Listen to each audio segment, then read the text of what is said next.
Morning to you. Happy Sunday. It is truly a blessing to be here on today. This is your girl, Coach O, founder and CEO of Action Speaks Volume Incorporated, where I help you to build unshakable confidence, stop procrastinating, get your dreams out of your head into your life. I am known as your procrastination strategist and behavior change expert, but you have to do the work. Good morning, Mother Webbs. Thank you so much for joining. I think a lot of times people think that a magic wand can just be, waved over their lives and their situation will change. No situation will change or manifest itself if you're not putting in the work. Because a lot of times we have all the steps and we have the resources, we have the support, we have the clarity, but we don't have the energy and we don't have the desire to do it. And not having the desire to do it is like not knowing. Yeah. So you have to have the desire along with the how to in order for the thing to work. We have to have the desire along with the how to in order for it to work. So you see what the title of this live feed is. Do what you know and not what you feel like. Can I say that again? Do what you know. Good morning, Regina. Thank you so much for joining.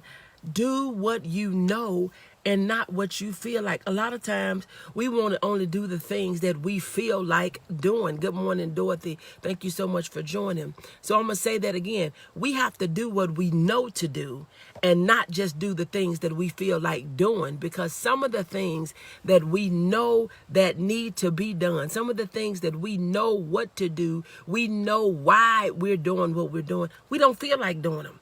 But it's not about how we feel. It is not about how we feel, because if we did more of the things that we knew what to do, we will be able to experience more of the things that we want to have. We will be able to accomplish more of our goals, more of our desires, more of our dreams. But a lot of times we don't move because we don't feel like it. A lot of times you're not moving because somebody else is not approving of it. We don't need somebody else's approval to live our life. And this is not to be disrespectful to anyone. Even in all cases, we are an individual first. And it shouldn't be where we don't have individuality and that we lose ourselves because we're wrapped up in something else. You can fill in the blank, but you shouldn't lose yourself in marriage. You shouldn't lose yourself in your church. You should not lose yourself on your job. You're going to have you first. And I know for super spiritual people, super deep people, oh, that's wrong. But that is the paradigm that we have had. That is the stinking thinking that we have embedded with, that we have to make sure that this, that, and the third is done. And that's why a lot of people are broken. Because they are worried about what somebody's going to say, how somebody's going to feel, because they are not following tradition. They are breaking the rules. But you got to ask, who made them up? Who made up the rules? Who made up the rules? Who said that you were nobody? See, that's a lie. Because the Bible says that we were all made in God's image. The Bible says that he is no respecter of person. The Bible says that he would never leave me or never forsake me. But man, and I'm not talking about man, it can be woman. Somebody will tell you that you need to put what you got going on to the side and you need to do this, that, and the third. And a lot of people are living depressed and stressed and broken lives because they are pouring out and they're miserable. They're just doing it because they're expected to do it. But it's almost like giving. When you give and you give sparingly, you would reap sparingly. When you give and you give with the heart, just think about it. Think about this. You gave $100, but you gave with a $5 mind. You're going to be blessed on the level that you gave. You're going to be blessed on the heart that you gave with. So if you gave 100, but you had a heart of 5 and a mind of 5, and in your inside, you talking about you gave 100, you don't want to give but the 5, you're going to be blessed for the 5. So that's what you should have gave. And doing things is the same way for me. Now, this is my, for me, you doing it, but you're doing it with the wrong attitude. You're doing it with the wrong heart. So guess what? You're not being blessed for doing it. You're doing it grudgingly. You putting the seeds down, you putting the seeds out, but they're falling on fallow ground because you didn't even put the seeds in the hole. You just put them on the ground and said, well, if they grow, they grow.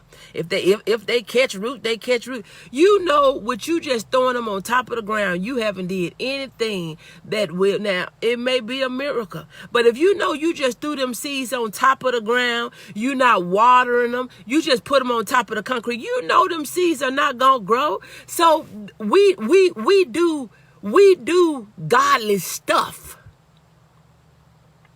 with a worldly mindset. We help people with the wrong mindset. We do what we're told, what we're asked to do. Yes, yes, yes, yes. You have to be comfortable with telling people no. You have to be comfortable with telling people no. And I know that is a big deal for women and for Christians, that we can't tell people no when we know we're at our breaking point. We know we already overscheduled. We know what they are asking us is unrealistic, but we are afraid to speak up and say, look, I am already booked. I am already, obligated to do this. And you will take on another task and another task and another task. And then you'll find yourself stressed out. You'll find yourself depressed. You'll find yourself disappointed and all these other different types of things. It's okay to tell people no. I would rather for you to be upset with me for telling you the truth than for me to be stressed out and me telling you yes for something that I know I already can't do. And now I done lied not only to you but to God. And so I will tell you, if it's a no, it is a no. And most of the time, the people that's getting upset is some person that is lazy anyway, and they want you to do it versus them doing it. And if they get upset by me telling you my truth, that's every other reason that I shouldn't do it. If I tell you I am overbooked and overwhelmed, I'm about to pull out my hair and I'm already pulled in 2 minute direction, and you act like you're not concerned about nothing I just said, you want me to do it anyway, that's crazy. So that lets me know you're not concerned about me. So you have to evaluate on the individual. And I'm not telling you just go start telling people no, no, no, but I'm telling you evaluate what you have going on. And we have to prioritize. In our coursework we're studying, you have to prioritize. See, a lot of times we thought we said that it's public first. But let me tell you something. You talking to me, lady. Yes. Good morning, Roberta. Thank you so much for joining. You got 3 relationships. There's 3 P's. 3 P's. Let's talk about them. Your first P should be your personal relationship with God. Your second relationship should be your private relationships with your family and your friends and those. And then your third relationship should be with the public. I know, we have a lot of, and I know this going to step on some toes. But I'm sorry. I just got to tell it. And that's why people don't like me to talk. Because see, I don't go with the okie doke. I'm sorry.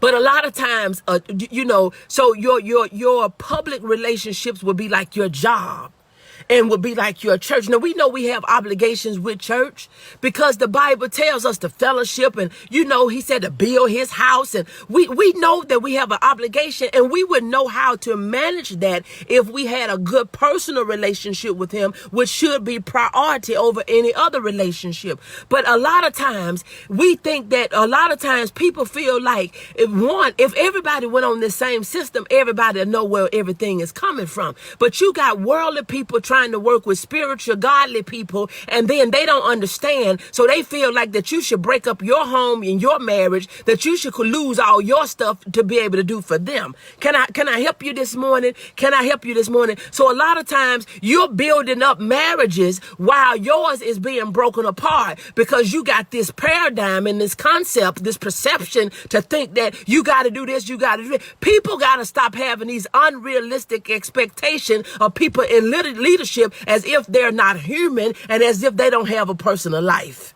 Oh, I gotta say it. You know, a lot of times we have these expectations of leaders that we got to do this and they got to do this and they got to do. They got to do all this stuff according to your plan, but you out here doing whatever you want to do. And when they fall, when they can't make it to every one of your this or that, or when they can't be over here and they can't drive to this and they can't attend to this, now they're not doing their job as a leader, but their job is being done according to whose standards? Their job is being done according to whose standards? So let's go back over those P's. We got to work on our personal relationship with God first. We got to work on our relationship. That's why a lot of families are being broken because of the work that we're doing on the job and the work that we're doing in the churches, because sometimes the expectations is unrealistic. And I know a lot of people don't want to say it. A lot of people, they just think it. They think it to themselves. But I'm going to be the one to say it. A lot of times we are broken, and I know a lot of people are getting a break now due to this pandemic. But see, the pandemic, it was sometimes things happen for a numerous of reasons. It's not for one thing, and it wasn't because of this, and it wasn't because of that, but it was for us to evaluate, and it gave us, I can't say what it was for, but it gave us an opportunity to evaluate a lot of things that were happening. A lot of things that were going on. So a lot of times we think that if we don't do this thing the way this thing is we don't do it like this, that, and the third, we're less than a person. We have to release ourselves of the judgment that we have put on ourselves. We have to do what we know and stop worried about what we feel like doing. A lot of times we're doing stuff that we don't even feel like doing. We're doing stuff that we don't even know why we're doing it. We're doing stuff and we can't ask questions. But we have to get that clarity to know, why am I doing this? Because some things, once you get clarity on it, you will find that you're doing things that's not even necessary. You are doing things that you're doing for the people you're doing it for. They trying to figure out why you're doing it. You're getting on their nerves. But you just doing it because you thought that you needed to do it because you're doing your due diligence. But some of the stuff is not necessary. Some of the stuff needs to be upgraded. We're still doing things the long, paper and pencil, manual way. We're doing things that's outdated, antiquated, dilapidated. We need to upgrade. And a lot of times we're not upgrading because we are afraid of change. So we will stay stuck in pencil, paper, manual filing instead of upgrading to electronically and putting all the systems and things in place to protect what we do. We keep on doing it the old way, which is the long way, the daunting way, the ineffective way, when we can be doing more with less if we was to just change our thinking. We have to change our thinking. Y'all are quiet this morning. We have to change our thinking. So we have to do what we know. Why are we staying stuck when we can be upgrading and be more effective? We are not effective in a lot of things that we are doing. We just are not effective. We're doing things, but we are not effective. We are not effective. So it is time for us to become more effective. It's time for us to ask some questions. It's time for us to do things differently. Stop just doing things because it is expected of us. It is expected of us. We have to do the things that we know. And I'm not talking about just the stuff that we done learned in school. Over half of the stuff we learned in school, you're not even using. I have an associate's, I have a bachelor's, I have a master's, I have a doctorate degree. But there was a lot of things that I learned that I am not using in my day-to-day life. There are things that was taught that I'm still trying to figure out, why was it even a part of the curriculum? Why was it a core course? Why was it a core course? Because I'm not even using that. Not to say I'm not using nothing that was taught, but it's a lot of things that we do. We do it just because it's a part of a curriculum that has been outdated and not updated. Oh, come on now, somebody. The curriculum is outdated and not updated. We cannot stay stuck in these old places doing these old things because somebody did it and they didn't know why they was doing it. But now we are light years ahead of what we're doing now. We are light years of what we are doing now. So let's do what we know. It's nothing wrong with suggesting to those that we are following, or those that, that we say, hey, let's look at this and see if we can do this quicker, we can do this better, and we can do this more cost efficiently. Is the way we're doing this thing now, is this the most effective way? Is this the most effective way? Is the thing that we're doing, does it still make sense? It may have made all the sense in the world when you started, but it probably makes no sense now. Why would you be walking to go a long distance now that you can ride? Why would I, and I know for some people, I'm not getting on no plane. Why would I try to drive to California when I can get on a plane versus driving 2 days when I can get there in a matter of, several hours? But, we have to upgrade. We have to upgrade. You still, and sometimes some of us are so stubborn in our upgrades, we are forced to upgrade. Your stuff will conk out. They would make something that you're using obsolete because you still holding on to it, talking about you like it and you don't want to change, and I like it and I don't want to change. You may not want to change. You may not like the new upgrade, but you have to stop doing what is comfortable and start doing what you know. Start doing what is more effective. Start doing what is more efficient. Start doing what is more impactful. Do the thing that you can be more impactful.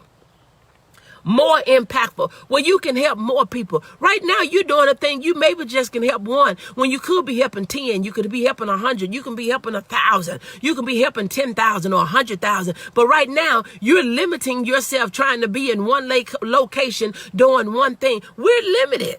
We are limited. So we have to do the things that we know. But I want to tell you something now. The only way that we are always going to know, we always got to be learning. We always got to be learning. I am a magnet or a sponge for learning. I love learning, and I make it my personal business to learn something new every day. Even on today, I have already had a couple of hours of training already before I got on here at 8 o'clock. I started at 5:50 this morning, up until about 8 o'clock. Couple of hours last night, 5 hours or 6 hours worth of training, and probably longer than that, because I actually started at 3:32. I started at 3:32. I stopped at 6. I was back in training at 7. I ended at 9:15, and I started on another endeavor to after 10 o'clock. You always have to be learning. Y'all know you didn't feel, at some of that point I was sleepy and I was getting exhausted, but I think, I was still at a point that I was alert enough that I was learning. But you have to not stop at what you feel like doing, because there's always an upgrade. There's always something to learn. There's always something that we can do different, that we can do better, that we can do more effectively. We got to do what we know and not what we feel like, not what we're comfortable with. Everything is happening outside of our comfort zone. It's not happening in our comfort zone. It's not happening what we're familiar with. It'll be like Abraham. He said, I need you to leave your father's house and go to a place that I will show you. But he didn't ask no question. You have to sometimes get away from what you're familiar with and begin to open up be susceptible to learning something new. It is time for us to upgrade. upgrade the way we're thinking, upgrade the way we operate and the way we work, because there's a work to be done. But we cannot do a new thing our old way. We can't do a new thing our old way. He tell us don't even put new wine in old wineskin. You cannot do new things our old way and think that you're going to be effective. You're going to waste time. You're going to waste money. You're going to waste effort to get to the end to find that everything that you did is not even compatible with what you're working with. It's time to upgrade. It is time to upgrade. It is time for us to upgrade. So do not, I warn you, do not just do what you feel like. Do what you know. A lot of times we know the right thing to do, but we'll do something different. We know how we should respond, but we'll respond differently. We know that we should say no because we're overwhelmed, but we'll still say yes. We know that we're at our breaking point, that we have already more than we can handle. We're missing sleep, and we're maneuvering this, and we're doing this, and we're doing that, but we still say yes. Okay. No, I am overbooked. And even if it's a yes, you may say yes, but I can't do it now. I'm not free until next week. I'm not free until the week after or whatever. And if it's important or still need to be done, if it can wait that long, then I can do it. But right now I'm booked. That's why it's so important for us to have plans. So you can look at your plans so you won't be double booking and overbooking because you forgot what you had to do. I'm getting ready to get out of here. Y'all are quiet this morning. I still have about maybe 4 hours of training, because I think it was a total of 9 hours, and I did about 5 in the last 24 hours, and I don't even think it's been 24 hours. No, haven't been the last 24 hours. In the last probably 15 hours, I did about 5. So anyway, I have 4 more hours, and my endeavor is to finish that today, and I will. Why? Because I said I will, and so I do what I say. I say what I'm going to do, and so I am going to take an opportunity for this time because I have a class that I'm teaching on tonight at 5, and I'm planning on going to the drive-through movie on tonight. And so, and also, if you do not, thank you so much. This is my confirmation. You're so welcome. God bless you. If you are local, or if you're not local, if you want to support this drive-in movie, it is by a local family. But if you want to support it, tickets are $10. If you're local and you want a ticket, it's tonight at 8 o'clock. They started last night. It was last night at 8 and tonight at 8. I plan on attending tonight. And I was giving some tickets to sell. And so if you want to support, you can cash app me at Action Speaks. It's only $10. If you want to support, buy a ticket and donate it. If you're not local, of course you can't attend, but you can pave it forward. If you would pave it forward, I will put my cash app down here. If you're local and you want to attend, grab your ticket from me today. It is at 8 o'clock. It is a drive-through movie, and if you got grandkids or kids that have not had the opportunity to get out of the house during the pandemic, this is an opportunity where they can still be safe because they will be in the car. They will be in the car, so it still will be just the household in the car. So look, get your tickets. They're only $10. They're only $10, and it's for a drive-through movie. I was given 10 tickets, and I'm trying to support. And again, if you're not local and you would like to support, they're $10. And I looked at the trailer of the movie, and it looks like it's going to be pretty interesting. It said something about, 4 different children by 4 different women, and I mean, it looks like it's going to be really interesting. And so I thought it'd be something good to get the kids out of the house. And so, my day is full. I still have 4 hours of training. I have 2 hours of teaching, and then going to the movies. And so here we are. So I pray that you have an amazing day. I pray that you will look at what you're doing, and that you would do what you know and continue to thrive to be better, do better, and to go farther. God bless you. This is your girl, Coach O, founder and CEO of Action Speaks Volume Incorporated, where I am known as your procrastination strategist, behavior change expert. I help you to build unshakable confidence, stop procrastinating, and to get your dreams out of your head into your life. And we have one spot left in the Empowering 8 Inner Circle. One spot. So secure your spot. The meeting we had on this past Thursday was simply amazing. It was amazing. So we have one spot. If you would like to be a part of the Empowering 8 Inner Circle, join us. God bless you. Bye.